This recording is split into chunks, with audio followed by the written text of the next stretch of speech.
Encenderme las luces para que se alcancen. A ver, ahí está bien. Ok, adelante. Buenas tardes, nosotros somos el curso número 4. Les vamos a hablar sobre el CACO nuclear. Nuestro grupo está conformado por Ivonne, Cindy y yo presenté María. Y pues vamos a empezar. Bueno, vamos a empezar definiendo qué son los riesgos financieros. Los riesgos financieros van a ser todas aquellas actividades que la empresa realice y que generen incertidumbre. Esta incertidumbre nos puede llevar a tener resultados negativos financieramente hablando y esto a su vez puede llevarnos a tener pérdida de capital. Ahora es importante recordar que el riesgo financiero va a estar sumamente ligado con la rentabilidad de una empresa. ¿Qué es eso? Pues que a mayor deuda tenga una empresa, mayor va a ser el riesgo que esa empresa tenga. Entonces, cuando una empresa quiera hacer una inversión, pues hay que considerar el riesgo que esta va a conllevar. Bueno, ahora vamos a ver lo que son los diferentes tipos de riesgos.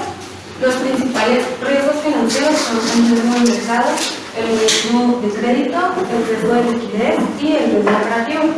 Bueno, el riesgo de mercado es cuando un activo pierde valor a causa de la propia fluctuación del mercado. Por ejemplo, cuando hay cambios en los precios o cuando hay cambios en los patrones de consumo de los clientes. Dentro de este riesgo existen tres riesgos más, que es el riesgo de cambio, que este es cuando al momento de hacer una inversión implique un cambio en una divisa. Es por eso que debemos asegurarnos siempre que la divisa sea estable y que no sufra un riesgo de depreciación. Y por segundo es el riesgo de tasas de interés. Bueno, eso tiene que ver pues, con las tasas que suben o bajan. Por ejemplo, una empresa que esté instalada en un país donde hay una gran inflación, pues tiene que hacer frente a tasas muy altas de interés en cada uno de sus movimientos, por lo que pues estaría cayendo en un riesgo de mercado. Y por último es el riesgo de mercado, que pues se refiere al cambio de valor en las acciones. Luego está el riesgo de crédito. Este riesgo pues es la incapacidad para pagar una deuda. Por ejemplo, un riesgo un ejemplo de riesgo crediticio podría ser el que sufriría una empresa al momento de prestar un servicio y que este servicio no les ha pagado. Esta empresa tendría que hacer frente a una disminución en su flujo de caja para poder asumir los gastos de este servicio prestado. Luego está el riesgo de liquidez. Bueno, esta es pues, la capacidad que tiene una empresa para pagar sus obligaciones financieras a corto plazo. Eso pues, como ya lo hemos visto, una empresa puede contar con una cantidad pues, grande de capital y al mismo tiempo tener un alto nivel de riesgo de liquidez por no poder convertir este capital a efectivo para pagar pues, sus deudas a corto plazo. Y luego es el riesgo operativo. Este pues ocurre cuando hay pérdidas financieras ocasionadas por una mala gestión de la empresa o falta de capacitación del personal que pues ocasione resultados no deseados hacia la empresa. Después pasamos con las ventajas. ¿Me permite un segundo, compañero, para interrumpir? Yéndonos un poquito más para atrás en riesgos. Usted, compañera, usted es Ivonne, ¿verdad? Sí. Sí, correcto. Ivonne, yéndonos más para atrás, para usted, ¿qué es el riesgo? ¿Cómo definiría el riesgo? Pues es lo que tenemos que asumir al momento de hacer alguna operación, es como la parte pues, negativa que podría pasar si hacemos algo. Ok, de acuerdo. ¿Y el riesgo va más en función a perder? ¿Por qué? Porque no sabemos qué es lo que va a pasar, ¿verdad? Es incertidumbre, exactamente. Entonces yo rescato mucho eso, que el riesgo en realidad pues es la incertidumbre. Visto matemáticamente, que lo vamos a ver ahorita, pues es la varianza, ¿no?, de los resultados, porque no lo puedes predecir. Entonces muchas veces lo asociamos nosotros que un riesgo, pues es el riesgo de que baje la acción o de que pierda valor este activo. No necesariamente. Hay ciertos tipos de activos o ciertos instrumentos de acciones que tú ganas cuando la acción baja de precio. No sé, una venta en corto o algo así, hablando ahorita de derivados. Es muy importante entender esa parte, que el riesgo es la incertidumbre, ¿okay? Y el riesgo no se puede eliminar, porque si no, no sería riesgo. Esto también es muy importante destacarlo. Nosotros lo tenemos muy asociado, este concepto, a eso, no a perder, no a sí ganar o no ganar. Siempre les pongo un ejemplo. Está ahí en el trabajo, como en todo lugar godines, hacer una quiniela del americano, o del fútbol, o de lo que sea. Entonces en esa quiniela del americano, el premio principal lo gana la persona que tuvo más partidos ganados. Pero hay un premio para el que se fue hasta el último, para el sotanero de la tabla. Y eso está interesante porque a veces al final de la temporada pues andas buscando que tu equipo pierda. Ahí tu riesgo es que tu equipo gane y tú ya no te llevas el premio. Entonces hay muchos tipos de situaciones y el riesgo lo resumiríamos en ¿qué? En incertidumbre, en no saber qué va a pasar, ¿ok? Entonces también es muy importante separar aquí dentro de estos tipos de riesgos que tenemos, que aquí les estoy dando para atrás, hay algunos que están bajo el control de la empresa y otros no. Por ejemplo, el riesgo de liquidez o el riesgo operativo, que está un poquito más claro, ¿está bajo el control de la empresa o no? Pues es parte de la operación de la empresa. En cambio, el riesgo de tipo de cambio o riesgo cambiario, pues obviamente no, ¿verdad? La empresa, BAFAR no controla el tipo de cambio, ¿ok? Entonces es muy importante ver esas aristas, serían lo que yo lo separaría. ¿Sí? ¿Se podría catalogar, por ejemplo, los riesgos que traen, no sé, son extraordinarios como lo de la pandemia o así? ¿Y qué tipo de riesgo pueden entrar? Es que más que haya sido una contingencia sanitaria, por ejemplo en el caso de Interceramic, se los aterrizo con ese ejemplo, fue un riesgo de liquidez. ¿Por qué? Porque nos cerraron las tiendas, entonces no estaba sonando la caja. Y también fue un riesgo operativo. ¿Por qué? Porque nos cerraron las plantas, entonces estaba parada la operación. Entonces, más que catalogado como tal, pues dentro de los tipos de riesgo podría caber en alguno, pero ahí lo importante es conocer estos tipos que son como los financieros y entender que hay riesgo sistémico y riesgo no sistémico. Ahorita eso se los explico un poquito más a continuación, a reserva de que lo traigan los compañeros. Entonces es más bien en cómo te afecta ese riesgo, porque fue un riesgo sanitario, pero es cómo te pega dentro de la empresa. Adelante, sí. Bueno, vamos a ver ahora las ventajas y desventajas del riesgo. Primero tenemos el crecimiento, como ya lo dije en un inicio, el riesgo va a generar incertidumbre y como puede que tengamos un resultado negativo o como puede que tengamos un resultado positivo, aquí es viendo el lado positivo, es que a lo mejor si arriesgamos ganamos. ¿Qué pasa? Que la empresa empieza a generar más ingresos y esto se refleja en crecimiento. Después tenemos la planificación fiscal, a veces pues arriesgarnos, pedir un crédito que va a hacer que podamos hacer deducción de impuestos. Y por último tenemos evaluación de valoración. Aquí pues ¿qué pasa? Bueno, que nosotros podemos hacer un comparativo, poner en una balanza el riesgo y la recompensa y ver cuál es mayor, a ver qué nos conviene más.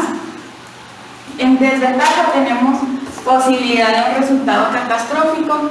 Como ya lo dije, lado bueno, lado malo, aquí sería que en vez de tener un crecimiento tengamos un decremento y pues esto puede llevar a la empresa incluso hasta la quiebra. Después tenemos que no se puede controlar, como lo mencionó ahorita el profe, hay cosas que van a ser externas a la empresa, cosas que la empresa no puede controlar de riesgo. Entonces estas puede ser una crisis, puede ser una guerra, puede ser un desastre natural, que pues no está en tus manos. Y pues eso, por ejemplo, en el riesgo cambiario, pues que afectan las divisas. O sea, eso es algo que nadie tenía planeado o pues sí, algo que nadie ha observado durante la pandemia. ¿Y qué pasa? Llega la pandemia y afecta muchas cosas que no teníamos contemplado. Después tenemos efectos a largo plazo. Pues si un riesgo no se gestiona a tiempo, ¿qué pasa? Lo vamos a venir arrastrando durante años.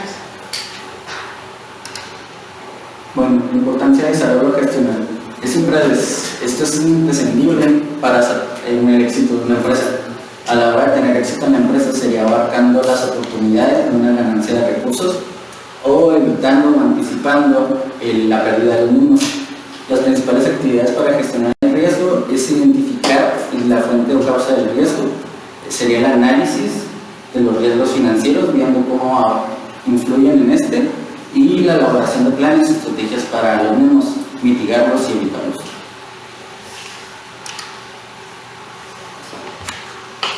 Entonces esto sería todo del riesgo. Ahora vamos a pasar a lo que es el WAR. Bueno, el WACC en español es el costo por medio ponderado de capital. El WACC es una herramienta financiera que nos ayuda a comprender dos cosas. La primera es a calcular el costo de las fuentes de financiamiento de una empresa, que como pues ya lo hemos visto, pues existen dos fuentes, que es la externa, que son las deudas o nuestro pasivo, y las internas, que es el capital o los recursos propios. Y la segunda es que nos ayuda también a establecer una tasa de rendimiento mínima esperada para el momento de nosotros querer realizar algún proyecto de inversión. Ahí nomás una duda, ¿es lo mismo coste que costo o qué será? Coste, al principio, los lentes. Coste. Ajá. Es español, profe.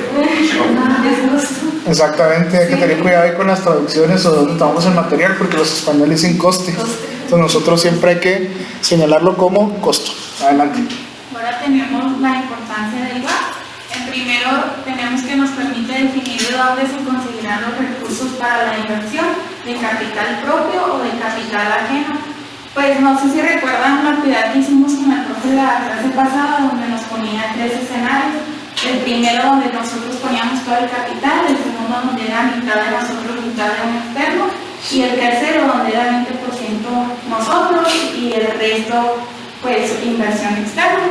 Entonces, ¿qué pasa aquí? Que con el WACC vamos a poder identificar cuál de estas opciones es la mejor para nosotros, y está ligado con el segundo punto, que es que nos va a permitir comparar entre todas las opciones que tenemos para ver cuál se pega mejor a nuestra empresa y nos permita generar rentabilidad.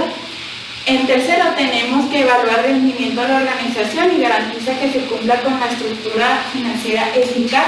¿Por qué aquí no tenemos la estructura financiera? Porque el WACC está compuesto por pasivo y capital. Igual en una deuda vamos a tener pasivo y capital. ¿Qué parte va a estar afectando en pasivo? Pues la del inversionista tercero, que puede ser, por ejemplo, un préstamo de un banco, y pues de capital, pues lo que desembolsemos nosotros.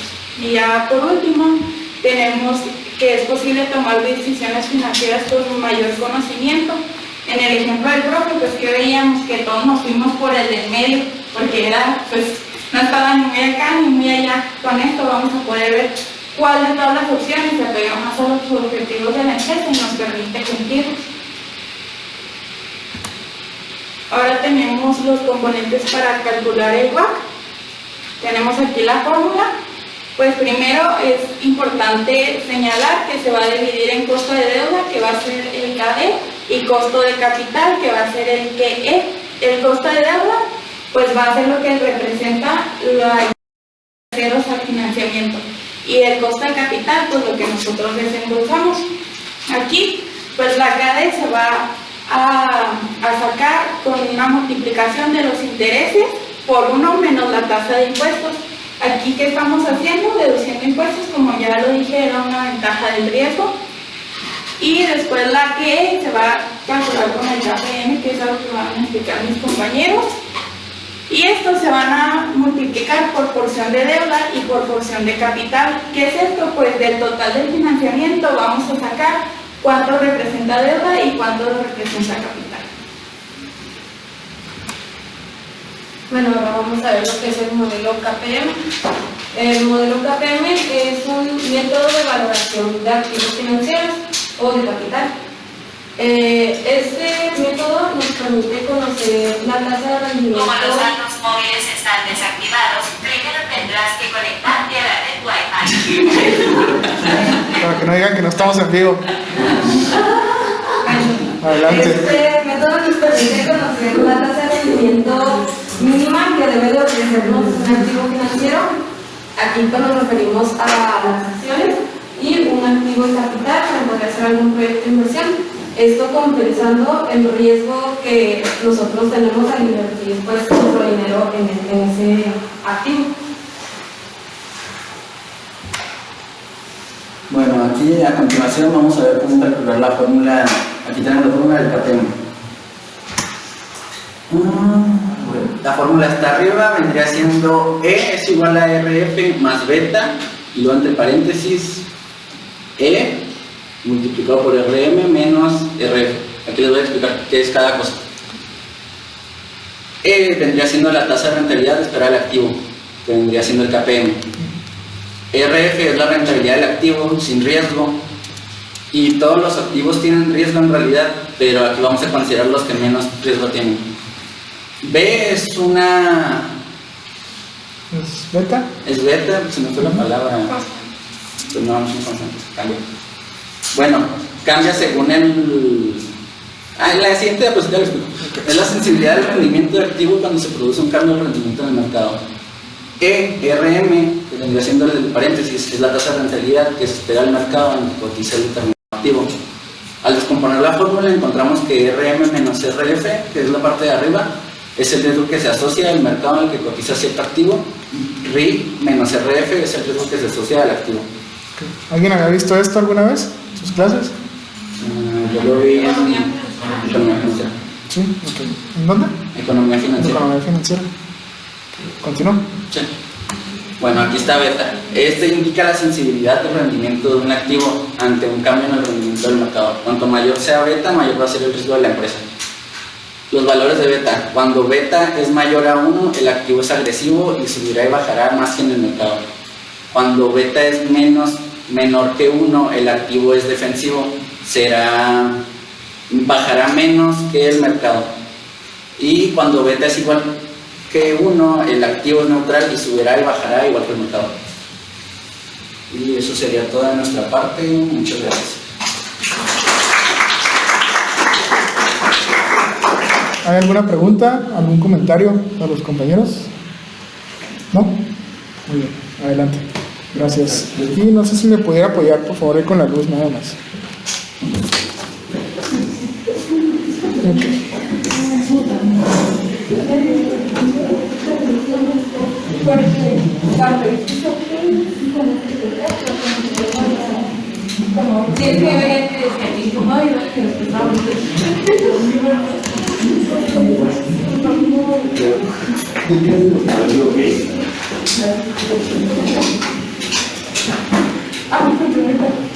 No, varios se izquierdas.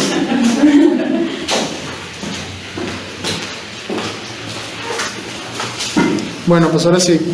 Les digo, no los conté, pero qué bueno que vinieron la mayoría. Es muy importante, la verdad es que los compañeros expusieron muy bien el material.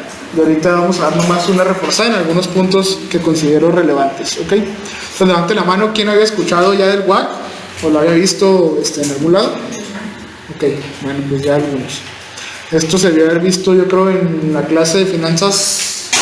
¿Cómo se llama? No, finanzas. No, dos clases de finanzas. ¿Perdón? La nación financiera y la anterior de finanzas. ¿Ok? Entonces, pues bueno, es el WAC, que como platicábamos ahorita, es el costo de capital cuando yo pondrá, es como le enseñan aquí en la facultad, si no mal recuerdo. Vamos a desarrollarlo, vamos a verlo poco a poco y ahorita vamos a hacer un ejercicio. Entonces, este es el costo de capital, el financiamiento de una empresa, el cual está considerando la estructura financiera de capital. Esa mezcla de pasivo y capital, lado directo del balance. Siempre y nuevamente vamos a ver cuánto nos está costando esa combinación que nosotros tenemos. Ese 50-50, 60-40 que platicamos la clase pasada, que ustedes están en el escenario neutral. Entonces es lo que vamos a ver aquí. ¿Cuál es el costo financiero empezado por porcentaje de mantener esa estructura financiera de capital? Es muy importante. Bueno, pues aquí está más claro que el agua. La parte del pasivo, como bien nos comentaba, se calcula con el costo del pasivo, KD. La parte del capital, KE. ¿De dónde viene esto? Si yo les pregunto cuál es el rendimiento que ustedes me van a pedir si los invito a un negocio, esto es uno de los métodos para desarrollarlo. Aquí, como son el costo de los dos, pues aquí va el de la deuda, que es el dinero de terceros, y aquí va el propio. Aquí entraría en el capital su dinero que ustedes están invirtiendo en un negocio. ¿Okay? Entonces vamos a ver, por medio de KE, cuál es esa rentabilidad que yo necesito que el negocio que me están invitando. ¿Cómo se calcula? Ahorita lo vamos a ver esto al principio, solo quiero que lo visualicen. Vamos a pasar cada uno de los conceptos. Como diríamos, parte del costo de la deuda y el capital. El costo de la deuda se calcula muy sencillo. Esta fórmula viene más desarrollada adelante. Yo solo quiero que vean cómo se desarrolla y al final, esta es la fórmula que nos presentaron ahorita. Y luego costo de la deuda, costo de capital, volvemos a lo mismo. Se multiplica por su proporción porque es un promedio ponderado y de ahí sale 4. Ahora sí, esto otra vez todavía al final, para llegar al bloque pasado, les va a quedar más claro. El desglose de los componentes, bueno, pues corresponde al costo de los fondos propios por terceros, los cuales suelen ser instituciones bancarias o alguna emisión de deuda. En términos generales, de aquí para la clase, cuando yo voy y pido dinero al banco o cuando voy y me endeudo, no estoy endeudados. O por medio de un banco que me va a prestar deuda, que me va a prestar dinero por medio de deuda, o una emisión de deuda directo. Una emisión de deuda directo es cuando tú le prestas directamente a los inversionistas por medio de que colocas tu deuda en bolsa. ¿Okay? Eso lo vimos en la clase de bolsa. ¿Y cuál será el costo de la deuda? ¿Cuál será el costo expresado como porcentaje? Si yo hoy pido 100 millones de pesos, ¿cómo sé cuánto me va a costar? Pues dependiendo del costo financiero. ¿Expresado como qué? Porcentaje. ¿Por la qué? Porcentaje. Como porcentaje, por la tasa de interés. Entonces, es por eso, está muy sencillo, el costo de la deuda, pues es el de la tasa de interés que está cobrando el banco. Bueno, yo hoy le pido un crédito a un Bancoppel, van a cobrar el 112% anual, pues ese es el costo de mi deuda, que va implícito aquí. Esto de fórmula, esta no la vamos a aprender. Costo de la deuda es igual a la tasa de interés. Esa tasa de interés es la que nos acompaña. Y después usamos también la tasa de impuestos. ¿Okay? Vamos a multiplicar la tasa de interés por 1 menos la tasa de impuestos. Esto aquí lo enseñan o lo explican como el escudo fiscal. No sé si alguien ha escuchado hablar de eso. Tú vas a hacer efectiva, visto como una reducción del costo financiero, la deducibilidad que tienen los intereses. Ahí está, escudo fiscal. Muy bien. Bueno, tasa de interés, pues es el porcentaje que se paga por la deuda. Ahí esto está aquí, ¿no? No tenemos ni que platicar. ¿Por qué metemos la tasa de impuestos? Bueno, aquí es un poco de contexto siempre, de que estamos obligados, según la ley del impuesto sobre la renta, a pagar impuestos. Por eso se llaman impuestos, porque los imponen. Pero, ¿qué pasa? Que nosotros podemos deducir, la ley nos permite hacer una deducción de los intereses devengados a cargo del ejercicio. Lo veíamos la clase pasada. Recuerdan que la utilidad, antes de impuestos y luego los impuestos, cuando esa utilidad se hace pequeña por los intereses, pagan menos impuestos. Ese es el principio. Que les decía, se hacen más chiquitas las utilidades, pero también estoy pagando menos impuestos. Ahí estoy aplicando yo la deducción.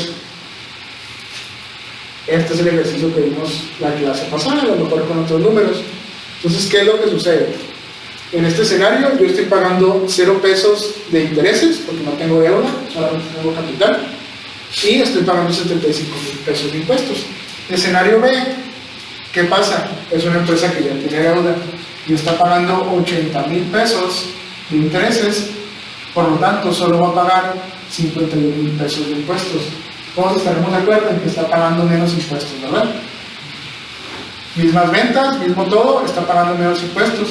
Oiga, profe, pero también se está haciendo chiquita la utilidad neta y eso no es bueno. Depende de que estemos evaluando. ¿Ok? ¿Por qué?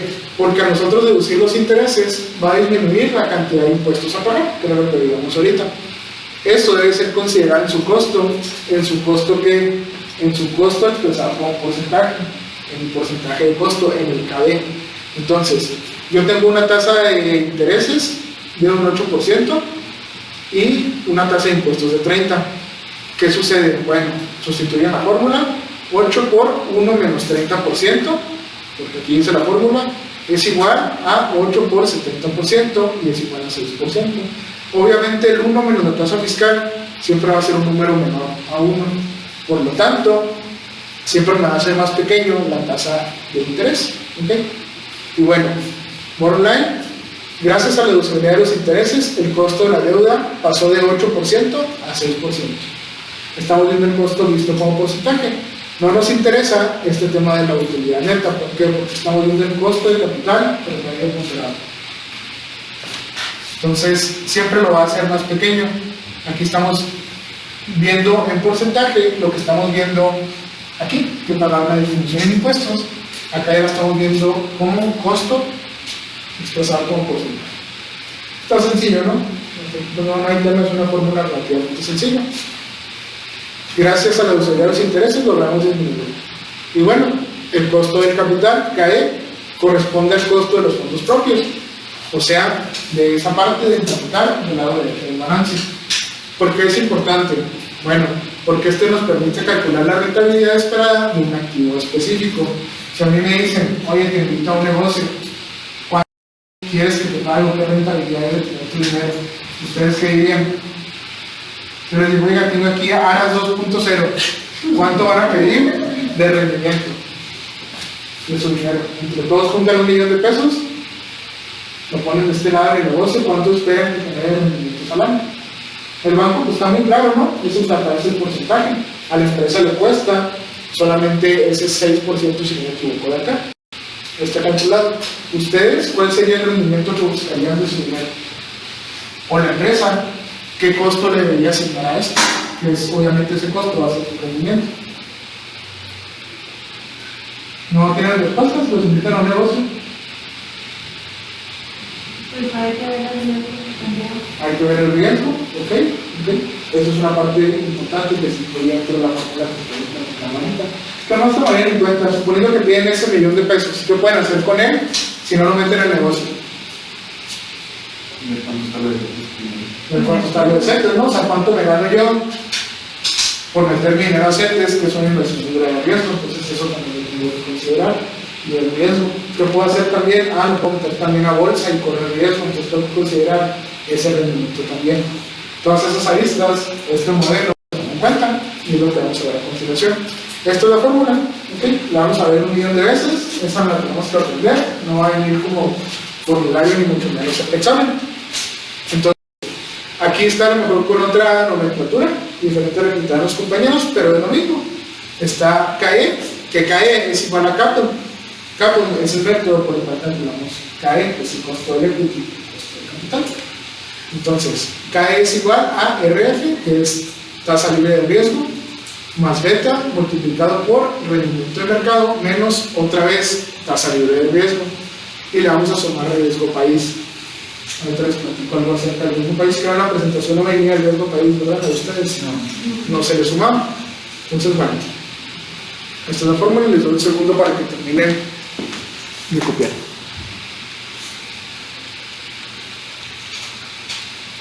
Es que luego un trago hay que lo arrancado.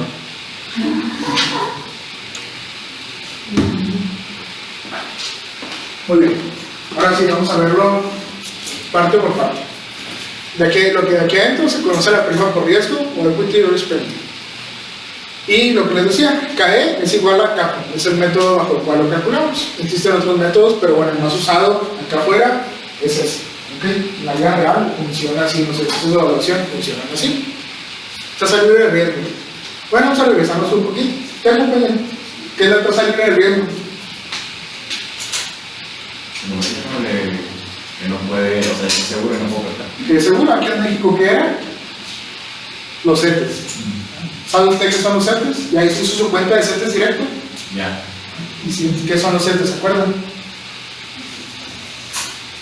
No se me olvida, pero no se ¿Alguien que le pueda ayudar? Póngale a alguien que quiere que le ayude. Ya volteé a ver a Diana. Sí, a ver, no sé qué son los CETES. Sí, ¿no? Se arrepintió. ¿Quién nos emite? ¿Y por qué decimos que no estoy burlando? Una pregunta más. ¿Por qué decimos que es tasa libre de riesgo? Porque ofrece Mucha rentabilidad. ¿Sí? No, liquidez, perdón. ¿Liquidez? ¿Ok? ¿Alguien que tenga alguna idea también de por qué es tasa libre de riesgo? Porque están regulados por el gobierno. Por el gobierno. ¿Y el gobierno siempre paga? Sí, siempre paga a los CETES, a los proveedores, otras cosas no, ¿verdad? Servicio. Pero históricamente el gobierno siempre ha pagado los CETES, siempre ha pagado esa deuda. El CETES es está directamente en el gobierno. Entonces se considera libre de riesgo porque históricamente nunca ha caído en impago, por gobierno, hace muchos años. ¿Okay? Y también en el muy corto plazo el gobierno tiene la capacidad de imprimir más dinero para pagarte si no quiere pagar los CETES. Luego pasa lo que en Argentina, pero pues ese es otro tema. Históricamente los CETES no se dejan de pagar, por eso es una tasa libre de riesgo. ¿Qué hace el gobierno? El gobierno nunca truena, el que truena es el que quiebra la sociedad, sube los impuestos, la recaudación y ya pues va a los CETES. Así como que en teoría, ¿no? El libro así muy bonito. Pues por eso se trata de salir de riesgo. Yo me meto en CETES y ahí estoy sentado en mi casa y estoy ganando dinero. Sin correr riesgo porque sé que me van a pagar. Por eso, que en estricta sería pues es lo que nos dice aquí el slide, solo quería explicar. En el caso de México, obviamente son los CETES que ustedes tienen en cuenta. Ahorita están pagando más que la inflación, ya no es una opción invertir en CETES si lo quiero ir conservador, pero subiendo arriba de la inflación. Bueno, la beta, como nos platicaron ahorita, y esto es muy importante, ¿qué es la beta? Pues es un indicador que mide la sensibilidad de un activo, hay un error, disculpen, al riesgo no diversificable sistémico. Es muy importante entender esta parte. El riesgo no diversificable, nosotros decimos que es el sistémico, o sea, el del sistema. ¿Qué nos imaginamos cuando yo les digo, un sistema? ¿Qué es un sistema? ¿O qué entienden por sistema? No de computadoras, obviamente.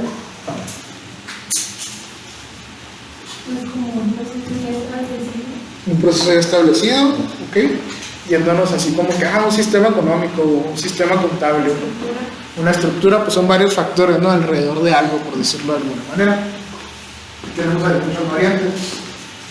Dentro de la empresa nos encontramos con los riesgos ahorita. ¿Y qué es lo que sucede? Está muy sencillo. La empresa está aquí, en este circulito. Soy pésimo sin ese mercado, ¿no? Para muchas cosas, pero para varias cosas. Entonces, dentro de la empresa, vamos a suponer que este es un Interceramic, pues hasta aquí está lo que se supone que es una fabriquita, que ya la conocerán. Y luego, dentro de la empresa, pues aquí tiene sus inventarios, tiene sus patios con el inventario, y aquí estoy yo, trabajando muy felizmente todos los días. Y este es el sistema de Interceramic, ¿no? A lo mejor aquí están, pues una computadora, que son los sistemas, los RPs y pues todo lo que conlleva la empresa. ¿Sí? Pero la empresa a su vez, pues no existe por sí sola, está dentro de un sistema. Y ese sistema, ¿qué hay afuera de la empresa? ¿Qué existe afuera? Pues están sus proveedores. Y luego que está el tipo de cambio, porque adquiere material que es el tipo de cambio. Y pues más están los clientes, la inflación, los inversionistas que pueden retirar su lana.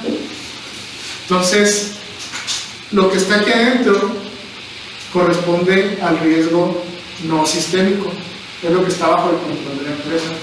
Lo que está afuera corresponde al riesgo sistémico, porque es el sistema donde está instalada la empresa, donde se encuentra. Esto es bien importante entenderlo, porque esto la empresa no puede controlar. Tipo de cambio, inflación, que los clientes hasta cierto punto te dejen de comprar o no, alguna recesión económica, temas de mercados, los diferentes riesgos que vimos en la presentación. ¿Qué es lo que se puede controlar? Pues bueno, tener las plantas aquí a punto, cuidar el inventario, tener procesos, andar cuidando, que no están metiendo la mano a la caja, los sistemas, seguridad, evitar hackeos. Es muy importante entender la diferencia entre el riesgo no sistémico y riesgo sistémico.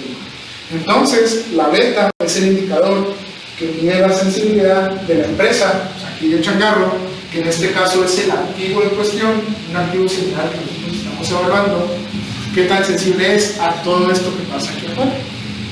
Eso es la beta, eso nos dice. ¿Sí? ¿Y cómo la calculamos?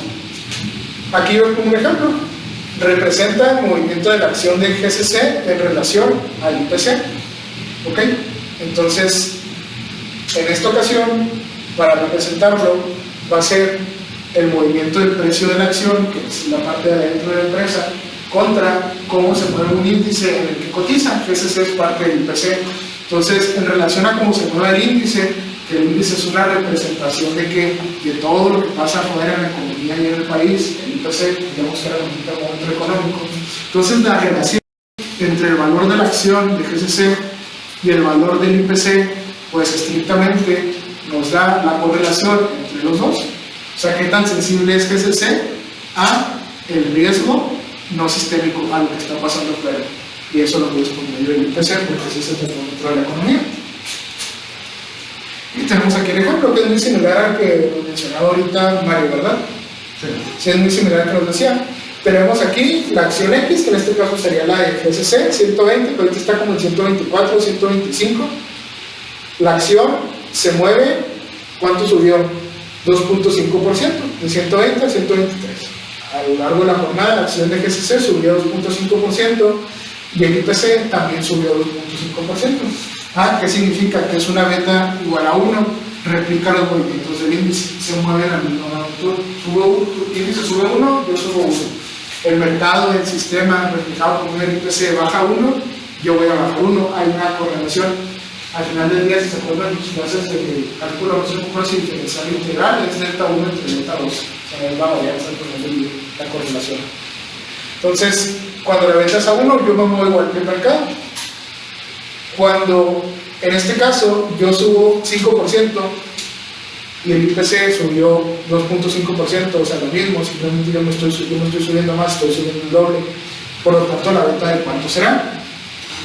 O sea, cada 1 y 1, ¿cuánto es 5 a 2.5? Es el doble, ¿no? Entonces, la venta va a ser mayor a 1, es de 2, va a amplificar los movimientos del índice. Muy sencillo, si el índice sube 1%, pues yo voy a subir 2%, el doble. ¿Okay? Es la sensibilidad que tengo a ese riesgo. Y el caso contrario, cuando tenemos una venta menor a 1, pues minimizo yo los movimientos del índice, que aquí es una venta de 0.5, por el redondeo es 1.3. Entonces, si el índice sube 2.5, yo solamente voy a subir 0.5. Bajo este escenario, pues ¿qué preferiría yo? Pues no sé, yo creo que obviamente una venta mayor, ¿no? Porque imagínense que en un rush el mercado suba 5% y yo estoy en este escenario de una venta de 2, ¿cuánto voy a subir yo si el mercado sube 5%? No. Si el mercado sube 5% y yo tengo venta de 2, 10%.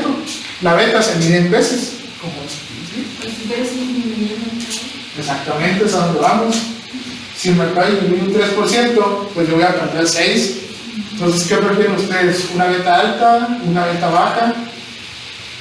¿Una venta de 1? Si el mercado sube, yo subo. Si el mercado baja, yo bajo exactamente lo mismo.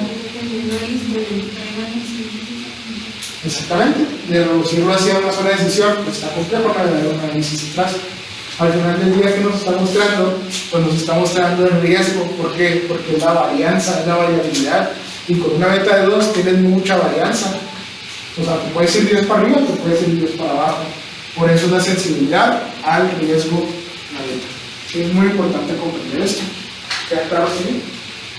¿Alguna pregunta, comentario? ¿O regresamos, avanzamos, nos saltamos? Ustedes dicen. Y esta gráfica es muy interesante. ¿Por qué? Porque nos muestra las ventas por industrias.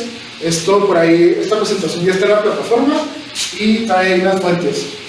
Esa fuente de ahí es de la Universidad de Nueva York, tiene las bases abiertas. Es un profesor de origen indio, que no se dice hindú, no recuerdo, es apellidado Damodaran, y él es una de las mejores clases de evaluación de empresas que he visto. Él sube todas sus clases de la Universidad de Nueva York a YouTube, pero lo pueden revisar. Y él se dedica también a calcular estas bases. Tiene todas las bases del riesgo país, que vamos a ver, las bases de las tasas libres de riesgo. Y dentro de ello, ahí está la referencia, nos muestra las ventas de diferentes industrias. Del lado izquierdo tenemos la venta de ventas bajas, por así decirlo, venta de 0.24, 0.53. Si se fijan, el primero viene siendo retail, pero como abarrotes, o sea, el equivalente al Super, Walmart de esas empresas. Es una muestra de 14 empresas de Estados Unidos y en su conjunto las abarroteras, por decirlo de alguna manera, tienen una venta de 0.24.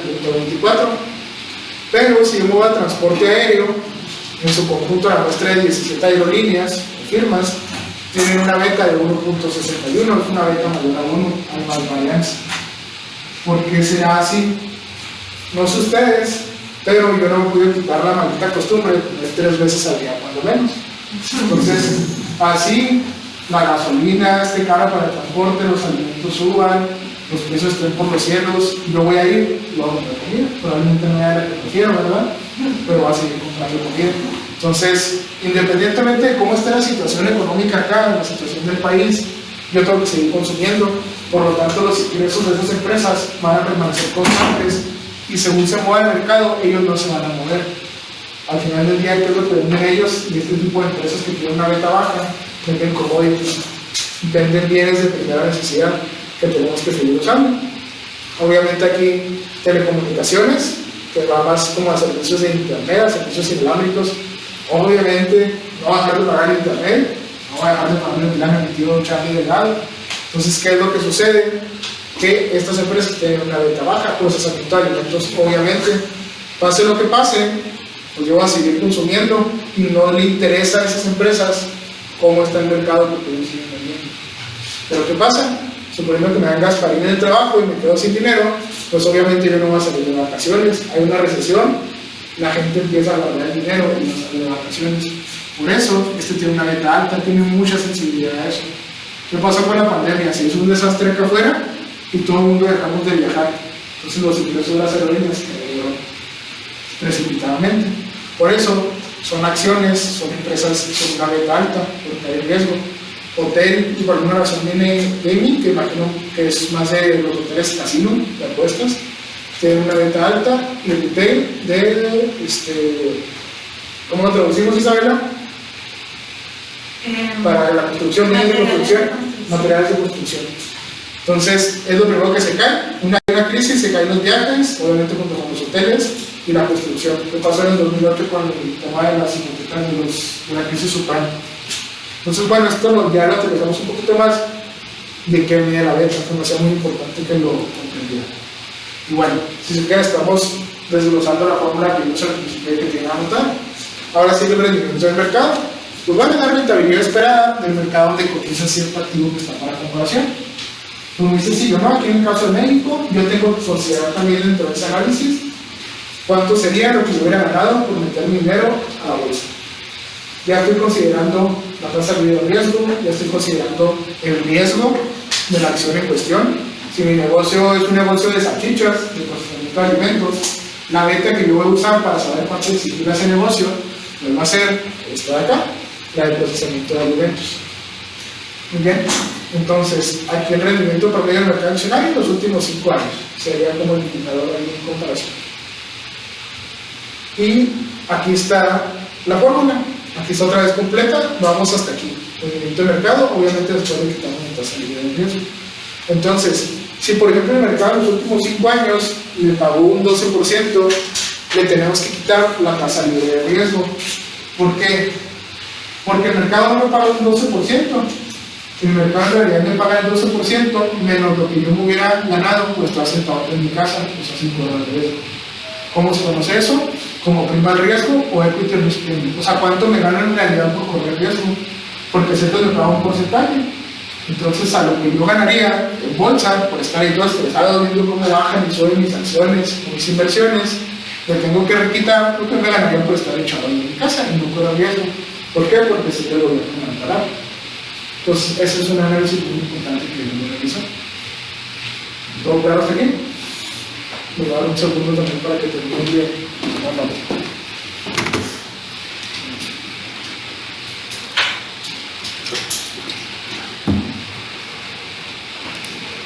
Muy bien, riesgo país.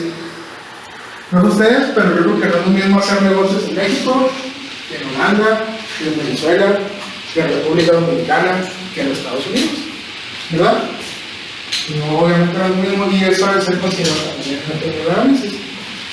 Tuve una pequeña discusión con un profesor de la maestría tecnológico Monterrey porque estábamos en la clase de grupos de análisis financiero, no me acuerdo qué clase, obviamente sí, era una de finanzas. Y dentro de la fórmula, el profesor la presentaba así, hasta aquí, así como los compañeros, sin el mismo país. Y algo muy importante, que siempre los detalles en la vida, en todo, hacen la diferencia. Pero lo que deben saber ustedes es que siempre que estemos evaluando una empresa que esté fuera de Estados Unidos, debemos de incluir el riesgo país, se le debe sumar. ¿Por qué cuando es una empresa de Estados Unidos no? ¿Por qué será? ¿Por qué no agregamos riesgo país si es una empresa que está en Estados Unidos? Por ser potencia, o sea, una economía libre de riesgos se considera. A mi gusto es debatible, pero pues así lo dicta la doctrina financiera. Entonces, por ser una empresa, un país que es una potencia, es una economía libre de riesgos, así se considera. Entonces, a menos de que estemos con Tesla, con Amazon, con Meta, pues no vamos a usar es apartado de riesgo país. Pero aquí, por ejemplo, de la clase siempre va a ser así, siempre van a ser empresas mexicanas, van a ser sus empresas, ustedes van a calcular el WACC de su empresa. El riesgo país, riesgo inherente a realizar negocios en un país a diferencia de otro, está determinado por el diferencial de tasas de interés de bonos en Estados Unidos, emitidos por un país emergente, en bonos en dólares, emitidos por un país emergente y Estados Unidos. O sea, al final del día, ¿qué es esto? Ese riesgo se representa con la diferencia entre los ejes y la diferencia de los bonos que da evidencia Estados Unidos. Lo que pagan los bonos de Estados Unidos contra lo que pagan los bonos de México, ese es el riesgo país. Pero al final del día debería ser una diferencia inflacionaria también, yéndonos un poquito más técnicos. ¿Ok? Y bueno, su principal indicador es el EMI y lo publica JP Morgan Chase. Entonces siempre se lo debemos sumar, aparte de todo lo que ya tenemos en la fórmula, le sumamos el riesgo país. ¿Okay? Platicamos aquí acerca del índice Big Mac, la clase pasada. ¿No?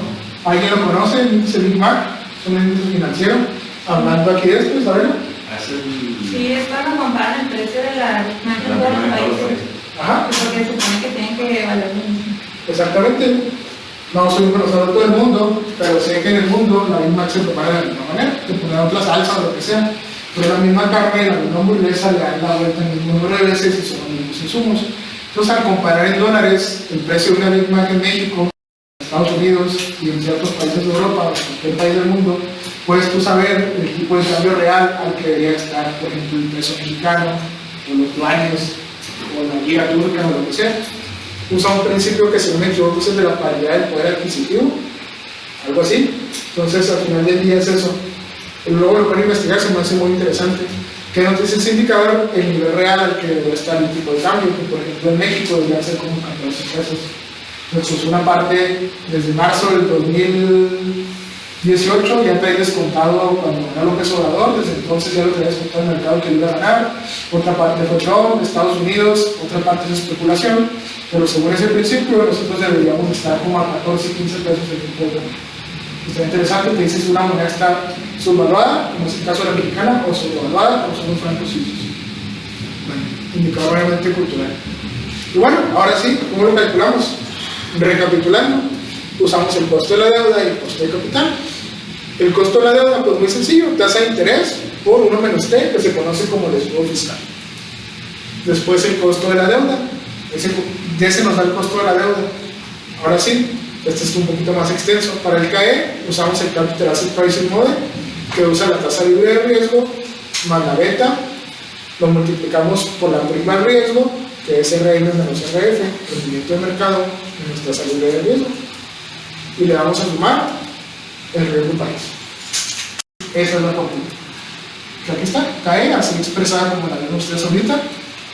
Entonces, de aquí sale el costo de la deuda, sale el costo del capital, luego lo multiplicamos por la proporción que tenemos de cada uno dentro de nuestra estructura financiera de capital. ¿Cuánto me cuesta? Y luego cuánto tengo, ¿no? Pues me cuesta un 3%, un 6%, decía el ejemplo. De aquí, pues tengo un 60%, entonces va a ser 6 o 6 por 60%. Y acá el costo del capital me cuesta un 15%, y luego lo multiplico por el 40% que tengo de capital dentro de mi lado del balance. Todo promedio ponderado se suma y ese es el cuarto. ¿Okay? Por lógica financiera y pregunta así abierta, ¿qué será más alto siempre? ¿Cuál será mayor? ¿El costo de la deuda o el costo del capital? ¿Cuál tendrá que ser mayor por lógica financiera económica? ¿Qué opinan?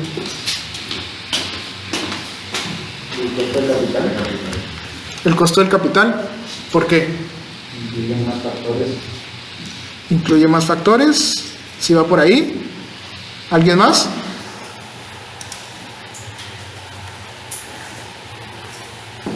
Yo creo que si fuera mayor el costo de la deuda, significaría que la rentabilidad también es mayor. Por lo tanto, va a ser más negocio para el banco prestar dinero que para nosotros hacer negocios. Entonces no existiría el capitalismo. ¿Para qué creeríamos en una empresa si ganamos más dinero en vez de ganar banco que se va por impuesto? Pues por lógica financiera, siempre esa pregunta de examen siempre va a ser mayor el costo de capital al costo de deuda. ¿Okay?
¿Alguien mató?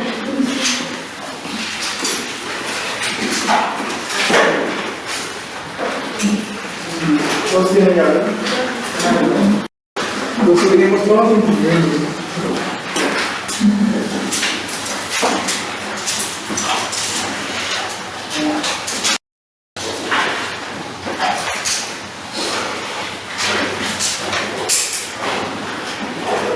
Bueno, pues ahora sigue lo bueno. Vamos a hacer el ejercicio.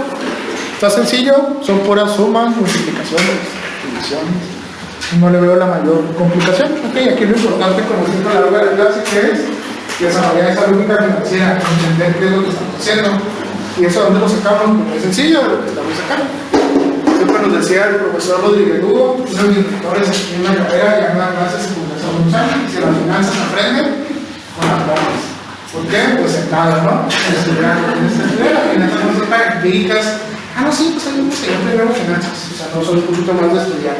Entonces eso va a ser lo que haga la diferencia, vaya, en su caso, porque a cualquiera le puede enseñar, o capaz de saber más que yo de Excel, que puede desarrollar las fórmulas, de hacer las macros y todo, pero no cualquiera va a tener ese sentido financiero, porque se trata de entender y tomar decisiones importantes.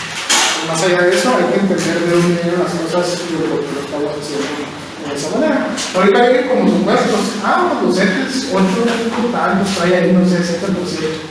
Pues sí, es un supuesto, pero tú tienes que saber de dónde viene, dónde buscar, qué significa, dónde lo publica, es una tasa alta, es una tasa baja, cómo está con la inflación. Eso es lo que me gustaría que desarrollen, más allá de saber hacer aquí los cálculos. Entonces espero hayan traído calculadora, porque ahorita lo vamos a hacer aquí entre todos. Entonces, Jairo, ¿cómo empieza el problema? ¿Quiero enseñar? Se trata de la siguiente de empresa, para cada X,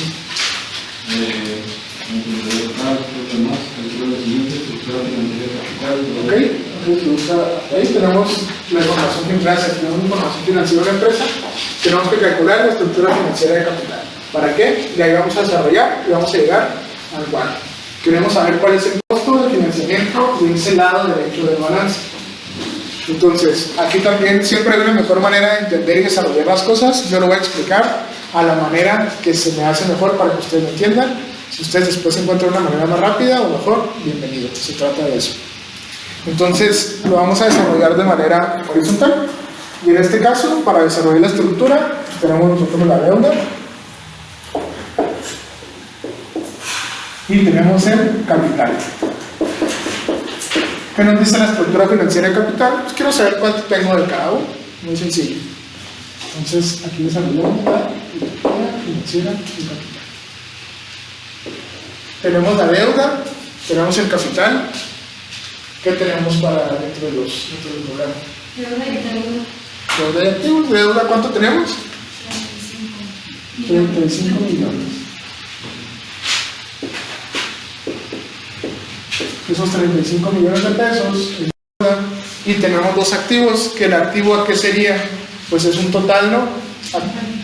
Deuda más capital es igual a activo, que para este caso es el mismo que el total. Entonces en el total tenemos ¿cuánto? 45 millones.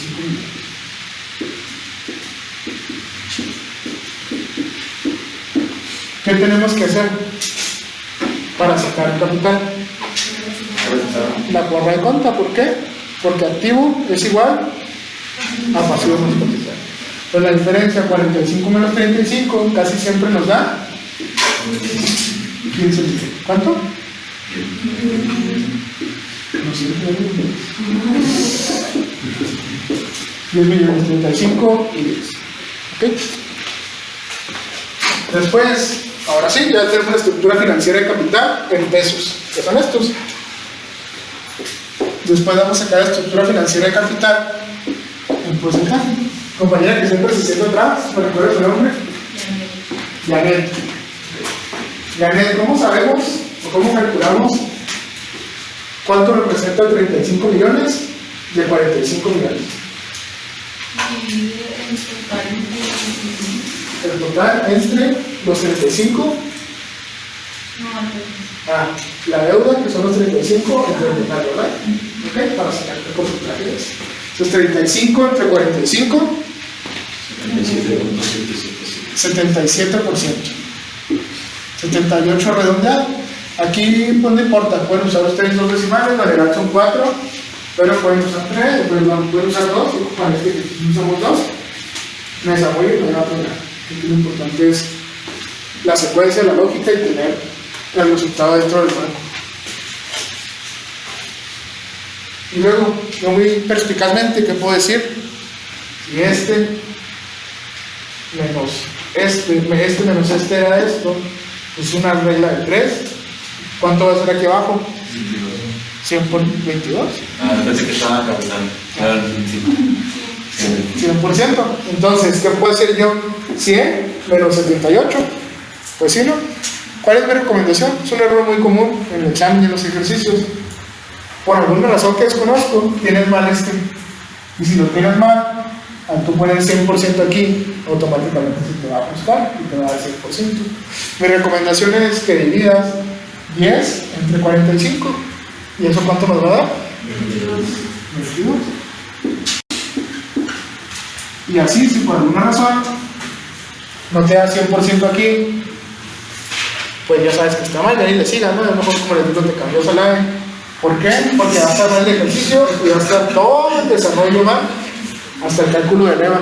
De aquí, de esta parte, pasamos a leva en clases posteriores, que es una de las clases finales, y ya se nos toma 100%. Hasta aquí sencillo.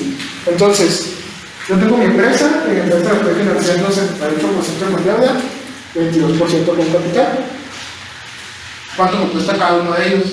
¿Cuál es el costo de la deuda? ¿Cuál es el costo del capital? Lo que vamos a ver a continuación. Entonces vamos a notar aquí la K y costo. ¿Ok? ¿Cómo sacamos el costo de la deuda?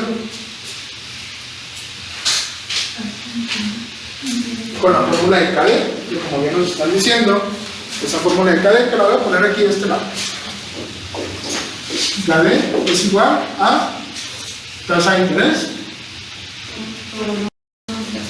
multiplicado por 1, la unidad menos la tasa de interés. En este caso, si queremos hacer la sustitución, ¿qué nos dicen? La tasa de interés a cuánto equivale en el ejercicio? 3.5. ¿Qué? 3.5%. Y la vamos a multiplicar por la unidad menos la tasa fiscal, que en este caso, si no me equivoco, pues debe ser un 30%.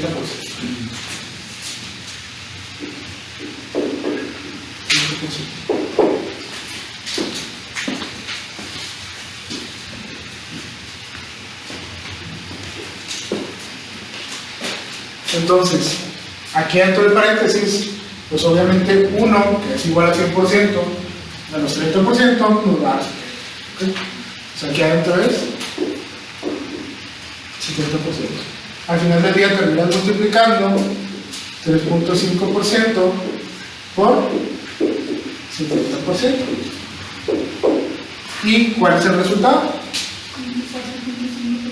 24.5%.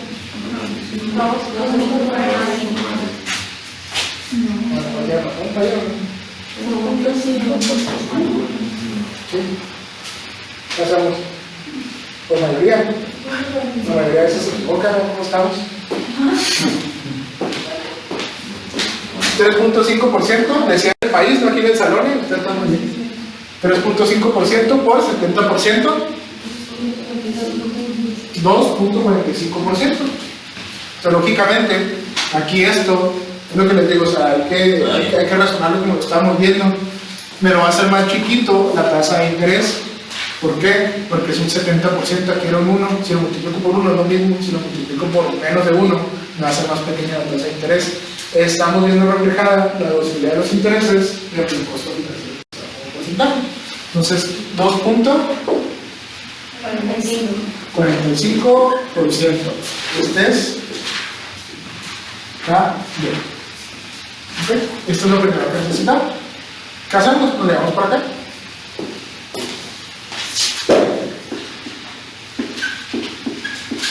$2.45%.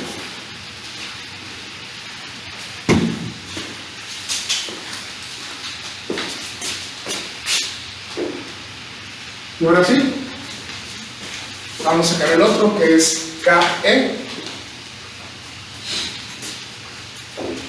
y cae el costo del equity, o sea, la otra parte del balance. ¿Cómo lo calculamos? Ahí tienen ustedes la fórmula. Usamos la tasa libre de riesgo, que es RF, y luego le vamos a sumar la beta, y la beta a su vez va a multiplicar, ok, el rendimiento del mercado, entre paréntesis, rendimiento del mercado menos, otra vez, RF. ¿Ya? No, no vamos a sumar rendimiento. ¿Por qué?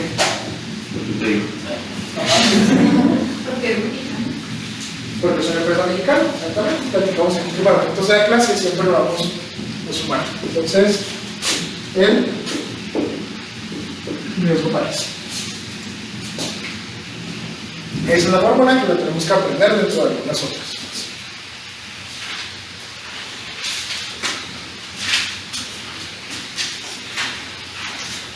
Y luego, pues empezamos a sustituir, si les parece. ¿Cuánto tenemos de tasa libre de riesgo? 8.15%, que son los CETES. Se suma con una beta de ¿cuánto? 1.7% veces. Viene con X. X es veces, creo que se nos olvida. 1.7x y lo vamos a multiplicar a un rendimiento del mercado de ¿cuánto? 13%. 13% le vamos a restar la tasa libre de riesgo, que es la misma que pusimos al principio, que es un 8.15%.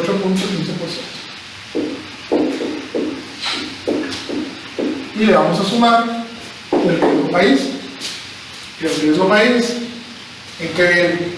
Puntos más. Entonces, compañera en la equipa número 2, ¿se acuerda cuánto eran los puntos bases? Y yo decía 100 puntos base. Es igual a 1%. Es lo único que necesitamos saber. Por lo tanto, ¿cuántos puntos base traigo ahí? 204. Que sería 2.04%. ¿Ok? Aquí yo se los puse en las unidades originales. Perfecto. Ahí voy a manera de hacerlo. ¿Qué es lo que recomiendo yo? Vamos a pasar a los nominales. O sea, esto lo pueden hacer como el 8.15% como 0.0815. 1.7x se transforma, ¿no? ¿No? Porque ya está en veces, así que hay igual. 13%, 0.13 menos 0.0815 más 204. 0.004, ¿sí? ¿Cómo quedará? Si acá si es igual a 1%,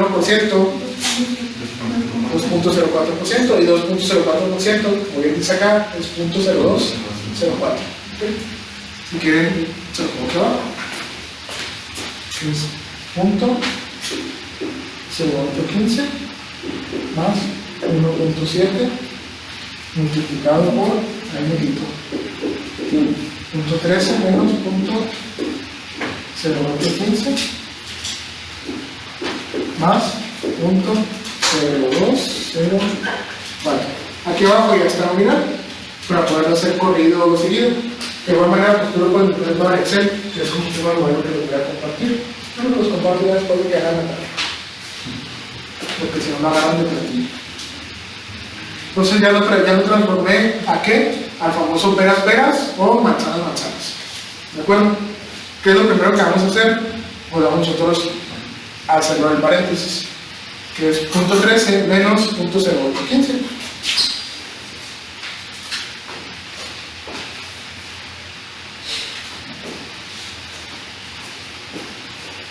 Nos va a dar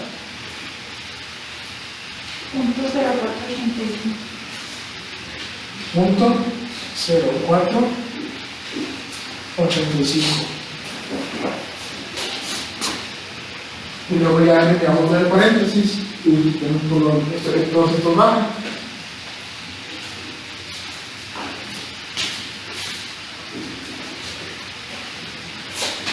¿Y qué es lo que sigue aquí dentro de la operación? Es muy sencillo, vamos a multiplicar según la jerarquía de las operaciones, sigue la venta, pues está multiplicando, es lo que sigue. Multiplicamos 1.7 por 0.0485.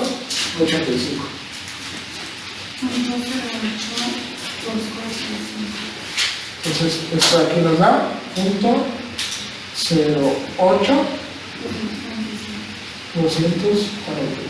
Vamos a ver bastantitos decimales. ¿Acuerdan de lo mismo? Me va a dar un segundo para que complicar el cálculo. ¿Ok? Y ahora sí, vamos a bajar este punto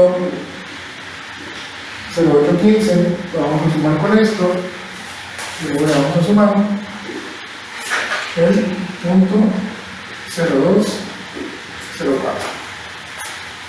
Lo estoy haciendo muy despacio, ustedes lo pueden haber metido a la calculadora desde aquí, pero que quede 100% claro. Y ahora sí, esta sumatoria, ¿cuánto nos da? 1.1843. Ahora sí empezamos con un porcentaje, ¿cuánto sería?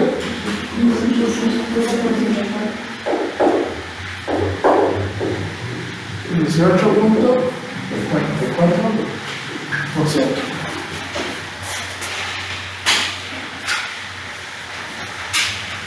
Tenemos aquí, cae, pues es el costo de capital, 18.44%.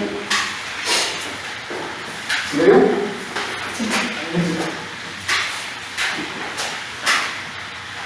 Ahí la lógica que nos dice también que resultó mayor, puede estar bien, no es garantía, pero ya también si te da menor el KE al KD, pues también va yendo, o sea, no te puedes inscribir en la E, si es en la, porque también va a estar mal. Entonces, 18.44%.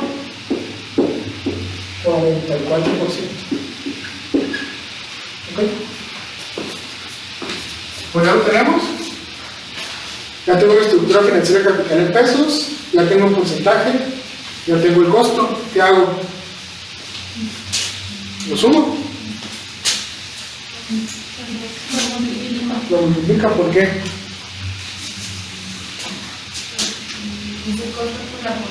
Ajá. ¿Cuánto tengo de deuda y cuánto me está costando? Costo de capital promedio ponderado. Vamos a hacer la ponderación. ¿Cuánto pesa? ¿Cuánto tengo de capital y cuánto me está costando ese capital? Me cuesta un 2.45, pero solo representa el 78% en estructura. Lo multiplicamos. ¿Cuánto nos da? 78% por 2.45%. 190.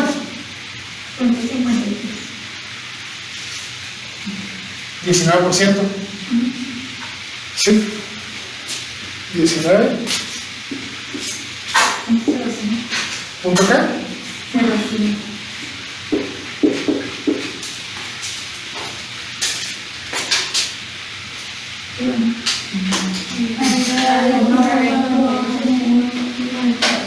Se van a asustar. Le quise cambiar la era yo. Sí, es que se le está por los demás. Entonces, aquí, ¿qué es lo que pasa? Que brinca la mitad de los lugares. Entonces, ¿1 punto qué? 1.90. Y aquí también, yo tengo un 2.45, lo voy a multiplicar por un número menor que 1, va a ser más pequeño que 2.45%. Ese es otro candadito que podemos ahí desarrollar. Igual acá, el capital me sale bien caro, 18.44%, pero solo representa el 22% dentro de nuestra estructura de capital. Entonces también lo multiplicamos. ¿Cuánto nos da? 4.06%.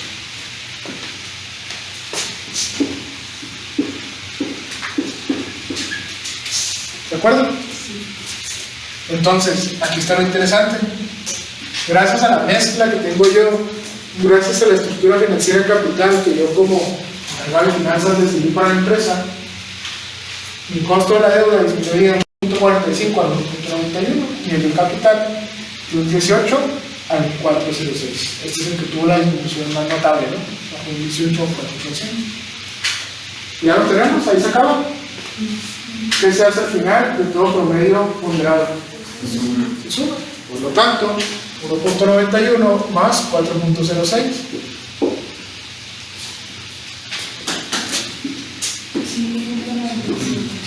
5.97, alrededor de 6%. ¿Y esto qué es? Es el WACC.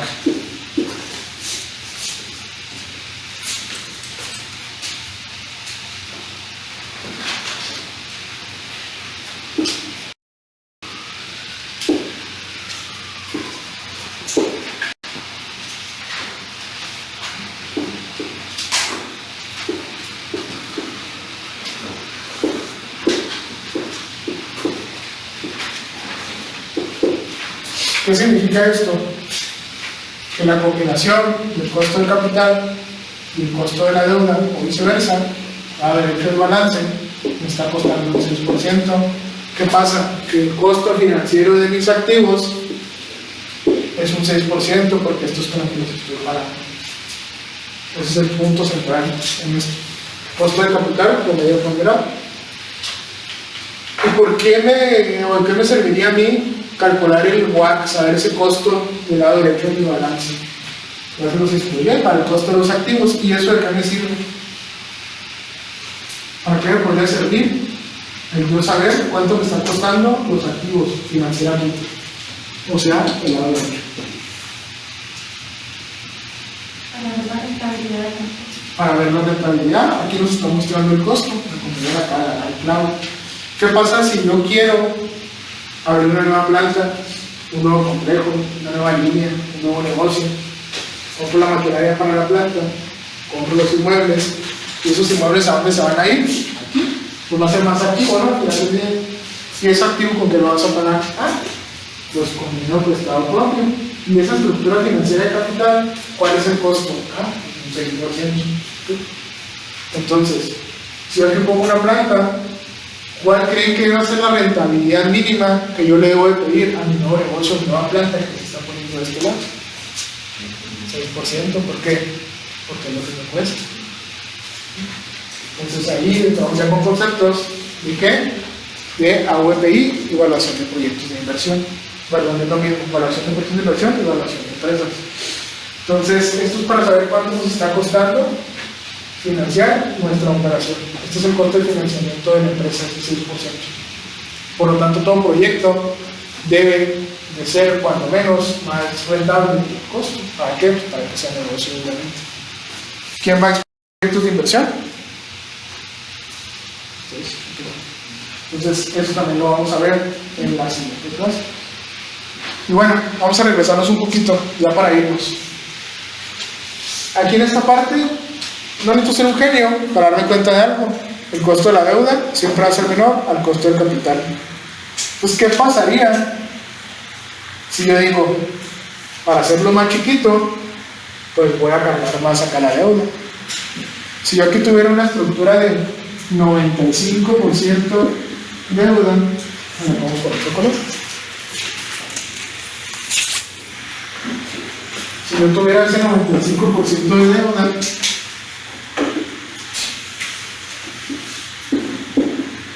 y un 5% de capital, ¿cuánto nos daría? Multipliquen 95 por 2.45.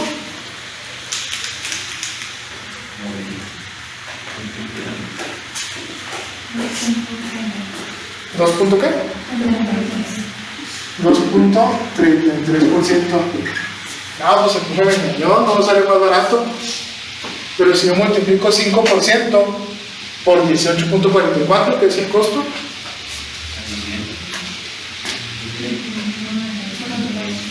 $1.92%. 0.92%. ¿Cuánto me da la sumatoria? Este es un 9.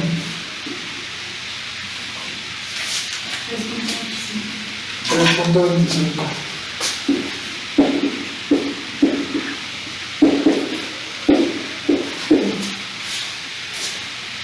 Voy a descubrir la magia de las finanzas, ¿no?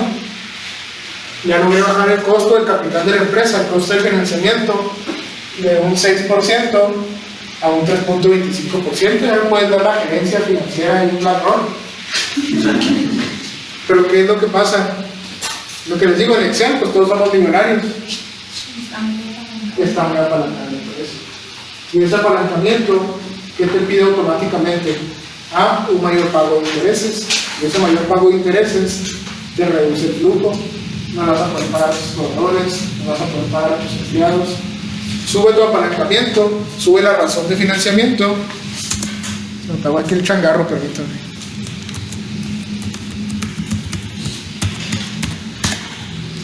Listo. Sube tu apalancamiento, sube tu razón de apalancamiento. Te dice el banco, ya subiste arriba de 3.5, que era lo que digamos de clase pasada. Me tienes que pagar toda la deuda ya, no te puedo pagar y quiebras. Difícilmente una empresa soporta este grado de estructura financiera de capital, tanto apalancamiento. Lo que nos lleva a preguntarnos lo siguiente, que es lo que dice el ejercicio. ¿Cuál es la última pregunta? ¿Cuál es la estructura financiera de capital óptimo? Exactamente, ¿cuál será el porcentaje mágico de esto para este caso? O para cualquier empresa, vamos a verlo para cualquier empresa. La de cajón, 50-50. Ok, ¿cuál sería su recomendación? Aquí yendo un poquito más para adelante. Tenemos dos factores. Tenemos el costo, pero que tenemos también, tenemos un riesgo de apalancamiento. Entonces, ¿cuál sería su recomendación? ¿O cómo podría yo saber?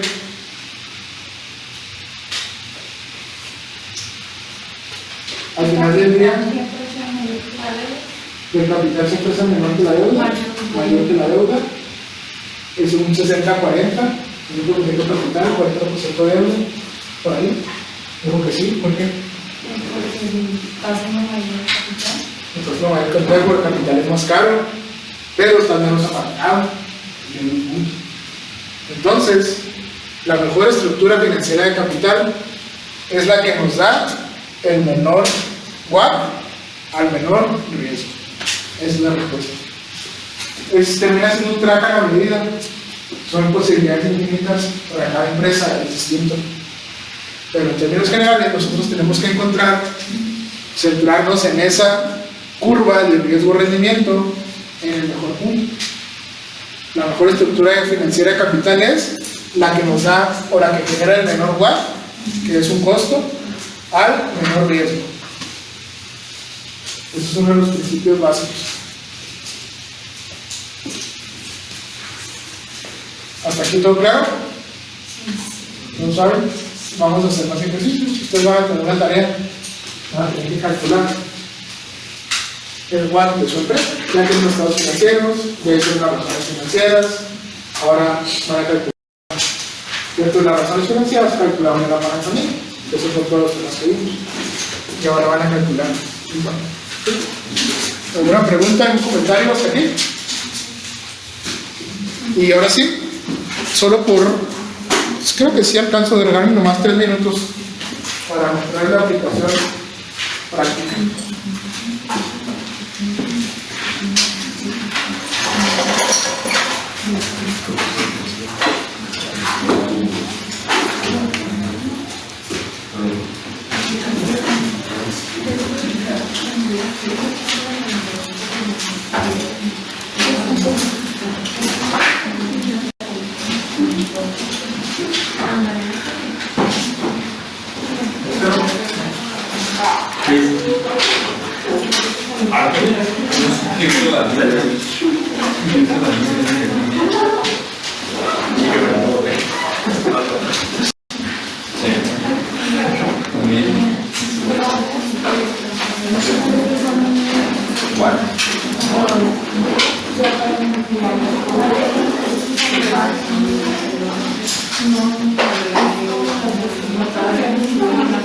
Listo. Pues este es uno de los documentos que comúnmente les muestro aquí en la clase, que es del análisis de las casas de bolsa que realizan de las acciones. Aquí hay que poner la relación en el tiempo, es el 2019, pero quiero que vean qué es lo que utilizan ellos para al final del día poder evaluar una acción. Ellos están aquí dando recomendaciones de inversión, y una recomendación de inversión pues termina siendo reflejada en el valor de la acción. Está muy cara, está muy barata, cómprala, véndela, manténla, como ustedes ya conocen. Entonces, ¿qué es lo que toman en cuenta ellos? ¿Para qué? Para evaluar una acción, que al final del día están evaluando la empresa, que es lo que vamos a ver en la siguiente clase. Aquí nos mencionan un modelo de flujos descontados usando un WACC de un 10.7%. ¿Sí? Para el caso de Alsea estamos evaluando usando un WACC del 10.7 con un KE, costo del equity, visto como capital, de un 13%. Una tasa libre de riesgo de 3% y un equity risk premium de un 5.6%. O sea, lo que estamos usando en la clase. En realidad, lo que siempre les he dicho, lo que aplica en lo macro, aplica en lo micro. Y aquí, una beta de una vez. Una perpetuidad de crecimiento en las ventas de un 2.4%. Bajamos un poquito. En el caso de Bambajío, lo mismo. Usan un K, aquí se lo ponen como KE de un 15.5%, tasa libre de riesgo de un 8%, equity risk premium de 5.5% y beta de 1.25%. Entonces, en realidad es más importante destacar que esto que estamos usando es el método general que se usa afuera. Eso era lo último. Siempre es más importante ver la teoría, ver la práctica y ver cómo funciona en la vida real, y que pues sí nos estamos llevando a algo que sirve. ¿Okay? Entonces, eso fue todo por mi parte. Les agradezco mucho su tiempo y nos vemos en la siguiente clase. ¿Sale? Muchas gracias. Hasta luego.